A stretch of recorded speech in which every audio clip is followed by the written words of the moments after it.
மழைப்பொழிவின் வகைகள். காற்று மேல் எழும்புவதற்கான காரணங்களின் அடிப்படையில் மழைப்பொழிவை 3 வகைகளாக பிரிக்கலாம்.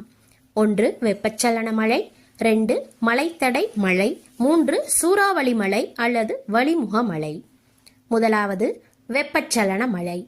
மேற்பரப்பில் உள்ள ஈரமான காற்று வெப்பம் காரணமாக விரிவடைந்து உயரே தள்ளப்படுகிறது. பின்னர் அக்காற்று குளிர்ந்து பனிப்புள்ளி நிலையை அடைந்து சுருங்குவதால் மேகங்கள் உருவாகின்றன. இந்நிகழ்வு ட்ரோபோஸ்பியரின் மேல் பகுதியில் சுழற்சியை ஏற்படுத்துகிறது. இதனால் மேலும் குளிர்வடைந்து மழைப்பொழிவாக புவியின் மேற்பரப்பை அடைகிறது. இதுவே வெப்பச்சலன மழை எனப்படுகிறது. இது பூமத்திய ரேகைக்கு அருகில் உள்ள பகுதிகளில் ஆண்டு முழுவதும் ஏற்படுகிறது. இதனை 4 மணி நேர மழைப்பொழிவு என்றும் அழைக்கலாம். மத்திய அட்சரேகை பகுதியில் உள்ள கண்டங்களின் உட்பகுதியில் இம்மழையானது கோடைகால ஆரம்பத்தில்